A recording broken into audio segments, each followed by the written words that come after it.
پاکستان تحریک انصاف کے لیے، عمران خان کے لیے اور ان کے حامی ججز کے لیے، یہ ہم آپ کے ساتھ شیئر کرتے ہیں۔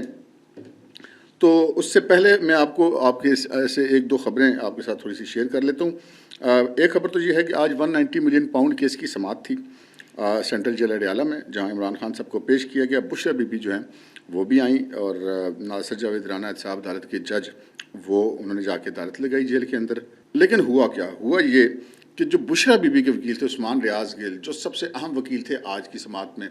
وہ عدالت میں حاضر نہیں ہوئے، اس لیے کہ 34 گواہوں کی جو ہے وہ 33 کی جرا اور بیان مکمل ہو چکے۔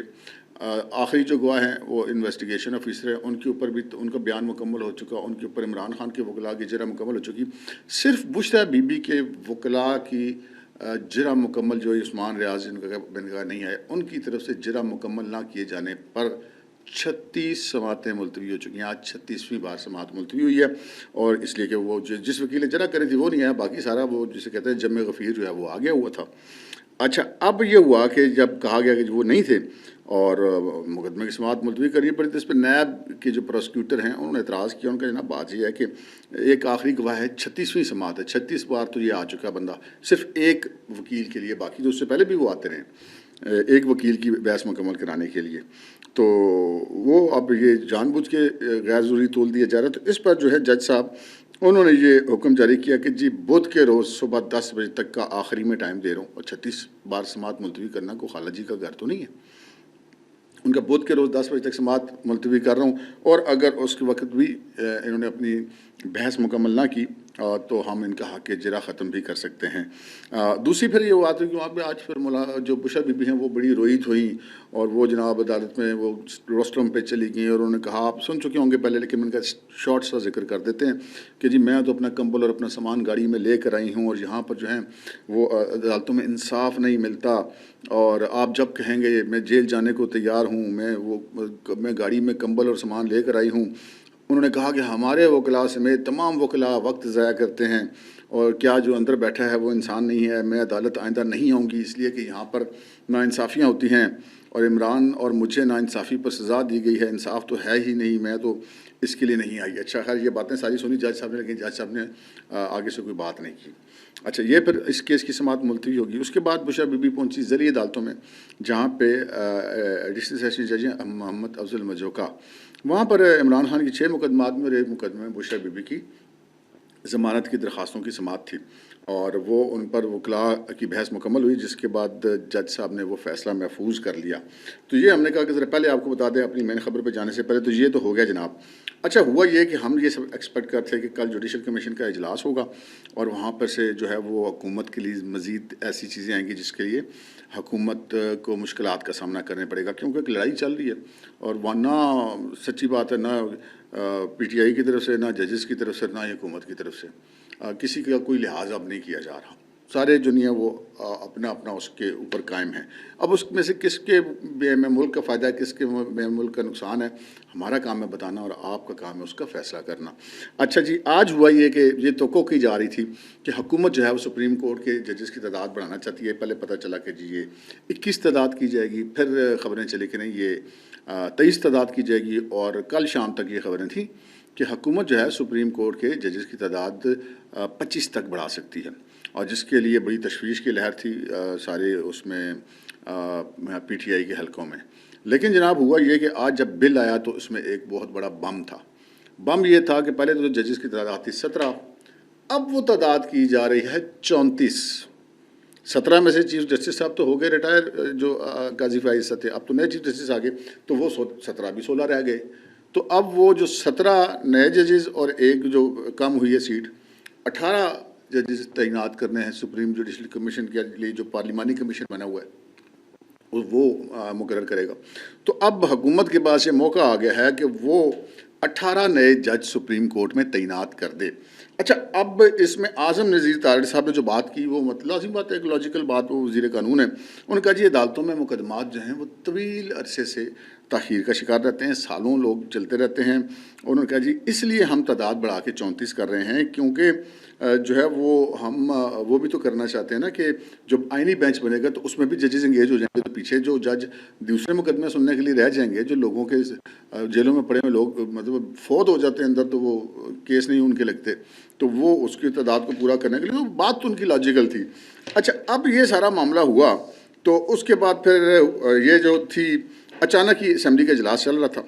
اور اچانک ہی وقفہ سوالات کو معطل کرنے کی تحریک آئی جو کہ فوری طور پر منظور کر لی گئی. حکومت نے اس حوالے سے پوری تیاری کر رکھی تھی، اپوزیشن بھی اپنی جگہ پہ تیار تھی، لیکن اعظم زیر طاہر صاحب نے پھر یہ بل پریکٹس اینڈ پروسیجر کے حوالے سے بھی پیش کیا.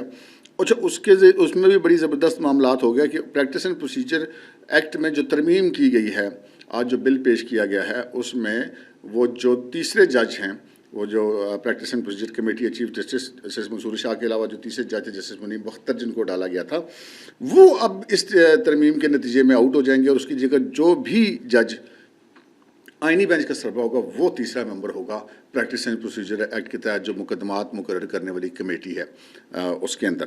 اچھا ایک تو یہ ہوا، اور پھر اسلام آباد ہائی کورٹ کا ترمیمی بل بھی پیش کر دیا گیا، اور وہ جناب جو 7 ججز ہیں چیف جسٹس سمیت، اس تعداد کو بھی جو ہے وہ اب بڑھا کر 12 کیا جا رہا ہے. یہ بل پیش ہو گیا. پھر جو اصل بل پیش ہوا ہے جس نے چیخیں نکلوا دی، جس نے میں نے کہا نا کہ آپ کو چیخیں نکل گئی اڈیالہ جیل سے لے کر اور پھر ایوان ہائی عدل تک، وہ جناب ترامیم تھیں آرمی ایکٹ میں، نیوی ایکٹ میں اور ایئر فورس ایکٹ میں. اب جو انہوں نے ترمیم پیش کی بل کے اندر، ان کے لیے جو چیزیں تھیں وہ تو ہوش اڑا دینے کے لیے کافی تھی پی ٹی آئی کی. وہ اس طرح کہ جناب یہ بل میں یہ جو قانون اب بنایا گیا ہے اس کے مطابق جو army chief, naval chief, air chief اور chairman joint chiefs of staff committee کی عہدے کی مدت 5 سال کر دی گئی ہے. پہلے یہ مدت 3 سال تھی، 5 سال کر دی گئی ہے. اچھا اب یہ سروسز چیفز کی مدت میں اضافے کا بل آ گیا، اسلام آباد ہائی کورٹ کی تعداد میں اضافے کا بل آ گیا، پریکٹس اینڈ پروسیجر کی ترمیم کا بل آ گیا، اور سپریم کورٹ کے ججز کی تعداد کا بل آ گیا. یہ تمام کے تمام بل صرف آ نہیں گئے، پہلے یہ وفاقی کابینہ سے منظور کیے گئے، اس کے بعد یہ اسمبلی میں لائے گئے، اور فوری طور پر تمام جو بلوں کے تمام بل شکوار پڑے گئے اسمبلی کے اندر، اور تمام بلوں کی منظوری دے دی گئی ہے. آج اس وقت جب میں آپ سے بات کر رہا ہوں، اس وقت پاکستان کے آرمی چیف کی مدت جو ہے 5 سال ہے، ایئر چیف کی مدت 5 سال ہے، نیول چیف کی مدت 5 سال ہے. سپریم کورٹ کے ججز کی تعداد 34 ہوگی، اسلام آباد ہائی کورٹ کے ججز کی تعداد 12 ہوگی، اور chairman joint chief of staff committee کی مدت بھی 5 سال ہوگی. اب دیکھیں یہ ہو گیا ہے، اب ایک ایسی چیز آ گئی ہے کیونکہ حافظ عاصم منیر صاحب کی ریٹائرمنٹ کی ڈیٹس کی وجہ سے بہت ساری امیدیں لگا رکھی تھی پی ٹی آئی نے اور عمران خان نے، اور ان کا یہ خیال تھا، ویسے تو یہ ہر مطلب لوگوں جوتیوں کو بیوقوف بنانا ہوتا ہے، عام لوگ تو اب بھی بنتے بیوقوف ان سے کہ جی وہ بس ٹرمپ آئے گا تو رہا کرا لے گا، ایسا کوئی چکر نہیں تھا. اچھا اور یہ اصل میں جو ان کی گیم تھی وہ سیٹل تھی کہ اچھا یار مجبوری ہے، کیا کریں، مجبوری کا نام شکریہ. تو چلیں جب عاصم منیر صاحب چینج ہوں گے تو پھر جو ہے عمران خان صاحب کی جو لاٹری کھل جائے گی وہ باہر آ جائیں گے. تو سچویشن یہ کہ جناب وہ عاصم منیر صاحب کو 2 سال ہو گئے ہیں، سال ان کا رہ گیا تھا، لیکن اب ان کا سال نہیں رہ گیا، اب ان کے 3 سال اور رہ گئے ہیں. تو وہ جو آسیں امیدیں تھیں وہ ہو گئی ہیں ختم. تو یہ ایک روح فرسا خبر ہے اڈیالہ جیل کے مکین کے لیے، ان کے حامی عمران داروں کے لیے اور ان کی پارٹی کے لیے. اچھا اب یہ سارا معاملہ کیوں ہے یہ بھی میں آپ کو بتاتا ہوں. اب کہانی یہ ہے کہ آج اجلاس ہونا ہے جوڈیشل کمیشن کا، یعنی کہ آج سے مراد یعنی کہ کل جو اب نیکسٹ ڈے شروع ہو جائے، کیونکہ جب تک آپ کے پاس ولاگ پہنچے گا ڈیٹ بدلنے والی ہوگی. تو یہ اجلاس کو ملتوی کیا گیا، ختم نہیں کیا گیا. یہ بڑی امپورٹنٹ بات ہے، کیوں ہے یہ بھی آپ کو بتاتا ہوں. اب پریکٹس اینڈ پروسیجر کمیٹی کا اجلاس ہوگا، اس میں چیف جسٹس صاحب کیا کرتے ہیں، جو جوڈیشل کمیشن کا اجلاس ہوگا وہ باقی اراکین کیا کرتے ہیں، وہاں پہ کیا کیا فیصلے سامنے آتے ہیں، کون کون سے کیس جو ہیں وہ ان کے حوالے سے فیصلے ہوتے ہیں، کون کون سے ریفرنسز کے حوالے سے فیصلے ہوتے ہیں. اینڈ اس جوڈیشل کمیشن سے ایک دن پہلے یہ جو حکومت نے ایک بہت بڑی موو کی ہے اور باقاعدہ دھوبی پٹکا دے مارا ہے، اور وہ بھی ایسا کہ جن کو لگا ہے ان کو خالی دھوبی پٹکا نہیں لگ رہا، ان کو لگ رہا ہے کہ دھوبی پٹکے کے ساتھ ان کے اوپر رندہ بھی پھیر دیا گیا۔ اب ادھر سے آئے گا جواب سپریم کورٹ سے، جو ان کے جو عمران دار ججز ہیں یا جو بھونڈ شونڈ جو بھی ہیں مبینہ طور پہ، جو خود عمران خان صاحب کہتے ہیں ہمارے پی ٹی آئی کے ججز، اور بھونڈ ہم نہیں کہتے بھائی، ججز اطہر من اللہ صاحب کہتے ہیں۔ تو وہاں کے بعد اب اس اجلاس کو صبح 11 بجے تک ملتوی رکھا گیا ہے، اور اب 11 بجے اجلاس جاری ہوگا، اور سپریم کورٹ سے اگر کوئی اور موو آئی تو سپریم کورٹ کا ان سیشن ہوگا، اسی طرح جو بھی کارروائی ہوگی اس میں وقفہ کیا جائے گا، اور مزید کوئی نہ کوئی اس کے مطابق نیا قانون منظور کر دیا جائے گا۔ تو یہ ہے پارلیمان کی طاقت۔ تو پارلیمان میں یہ طاقت ہے، اسی طاقت کو مس یوز کر کے عمران خان صاحب نے آدھے گھنٹے میں پتہ نہیں کتنے 52 کے 53 بل منظور کروائے تھے، جن میں سے پاکستان کا آئی ایم ایف، پاکستان کا state bank I M F کے کنٹرول میں دے دیا گیا تھا۔ عمران خان صاحب تو اس ملک کے ساتھ یہ کر کے گئے ہیں۔ یہ حکومت جو کر رہی ہے بہرحال اس میں ملک کا کوئی نقصان نہیں، اس میں ملک کا فائدہ ہی ہے، اس میں استحکام آئے گا۔ آج دیکھیے کہ آپ کی جو سٹاک مارکیٹ ہے وہ 92,000 پوائنٹ سے اوپر چلی گئی ہے۔ آج 2.5% شرح سود کو اور کم کر دیا گیا ہے۔ اب پاکستان معیشت کے میدان میں ڈیفالٹ کے خطرے سے نکلنے کے بعد آگے بڑھ رہا ہے۔ میں نے آپ سے عرض کی تھی کہ صرف اکتوبر کے مہینے میں تاریخ میں پہلی بار پاکستان کا ایکسپورٹ بل جو ہے وہ اس کی ریمیٹنس جو ان کو ملے، ایکسپورٹ سے جو ان کو آمدنی ہوئی وہ $3 ارب کی تھی، پاکستان کی چیزیں جو باہر گئیں۔ اب وہ چیزیں ساری آگے بڑھ رہی ہیں۔ اب اس کی پیچھے کیا کہانی ہے ساری، یہ میں آپ کو بتا دیتا ہوں۔ ہمارے ایک دوست ہیں، سینئر جرنلسٹ ہیں، اظہر سید صاحب، انہوں نے اس حوالے سے کچھ ٹویٹ وغیرہ بھی کیے ہیں کہ ریاست نے یہ فیصلہ کر رکھا ہے کہ بھائی کم از کم 10 سال تک معاشی استحکام کی پالیسیاں چلیں گی، صرف معاشی استحکام پر توجہ دی جائے گی، انتظامی معاملات میں مداخلت والے ججوں کو شٹ اپ کہا جائے گا،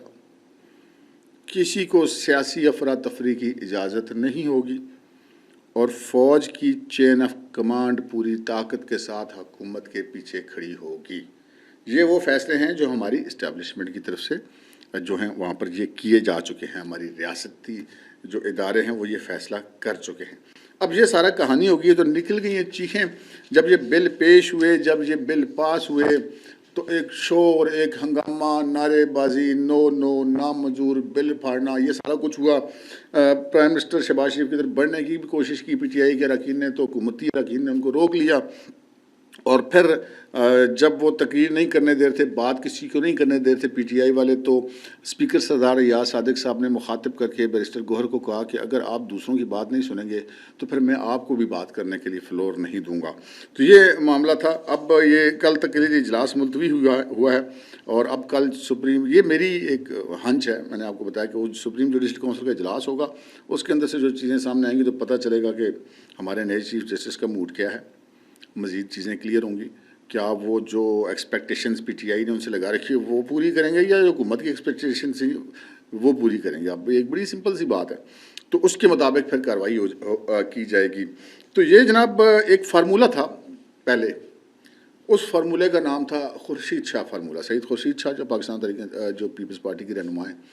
انہوں نے ایک دفعہ یہ فارمولہ پیش کیا تھا۔ انہوں نے کہا جناب سیاسی قیادت حکومت جو ہے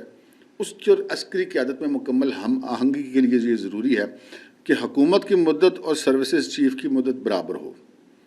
یعنی کہ اگر حکومت 4 سال کے لیے تو سروسز آرمی چیف بھی 4 سال کے لیے ہو، اگر حکومت 5 سال کے لیے تو آرمی چیف بھی 5 سال کے لیے ہو۔ اس سے یہ ہوگا کہ استحکام آئے گا، پالیسیوں میں تسلسل آئے گا، نئی حکومت آئے گی، اپنی مرضی کا چیف لگائے گی، پھر وہ آگے چلے گی۔ تو یہ جو بیچ میں آ جاتا تھا آرمی چیف والا معاملہ، سے بہت ساری چیزیں جو ہیں وہ مجھے کہتے ہیں کہ ادھر ادھر سے ہل جایا کرتی تھی۔ تو وہ یہ خورشید شاہ فارمولہ جو ہے، یہ لگتا ہے کہ اب آگے یہ معاملہ خورشید شاہ فارمولے کی طرف ہی جائے گا۔ اور میں نے آپ سے جیسے کہ عرض کی تھی کہ مولانا فضل الرحمان صاحب کی اب بہت زیادہ یاد آ رہی ہے، اسد قیصر صاحب کہتے جی اب تو سارا آسرا جو ہے مولانا فضل الرحمان کے اوپر ہی ہے۔ تو وہ مولانا فضل الرحمان صاحب جن کو اب ان کا خیال تھا کہ دوبارہ ہم ان کو ریٹ دیں گے اور دوبارہ ڈیزل کی آوازیں لگائیں گے، تو فی الحال پاکستان تحریک انصاف کے پاس ان کے پاؤں پڑے رہنے کے علاوہ آپشن کوئی نہیں، وہ بھی اس لیے کہ وہ اسٹریٹ میں موومنٹ کر سکتے ہیں۔ باقی اب پارلیمان کے اندر جو قانون سازی ہے وہ نہ مولانا واپس کرا سکتے ہیں، نہ ہی پی ٹی آئی کوئی ایسا کر سکتی ہے۔ اب پی ٹی آئی کہ اپنی اسٹریٹ پاور تو ہے نہیں، وہ بالکل فارغ ہو چکے ہیں. ان کا ٹوٹل جو زور ہے جو عدالتوں کے اندر جو ان کے جو لوگ بھرے ہوئے تھے، بھرے ہوئے ہیں، وہ ان کے اوپر ہی سارا آسرا تھا. تو اب وہ آہستہ آہستہ جو ہے ان اثرات کو زائل کرنے کی کوششیں کی جا رہی ہیں. تو یہ لڑائی ابھی جاری رہے گی. یہ ٹیسٹ میچ ہے، یہ ون ڈے میچ، یہ T20 نہیں ہے. اور کسی بھی ایک موو کے نتیجے میں ہم کسی ایک فریق کی شکست یا فتح کا حتمی فیصلہ نہیں کر سکتے. لیکن میں بطور ایک جرنلسٹ اپنا تجزیہ جو میں نے آپ کو دیا وہ اپنی جگہ پہ ہے. میں آپ کو اپنی انفارمیشن بھی آپ کے ساتھ شیئر کر دیتا ہوں کہ بھائی صاحب کمپنی یہی چلے گی. اب تک کے لیے اتنا ہی، اجازت دیجیے. اللہ حافظ.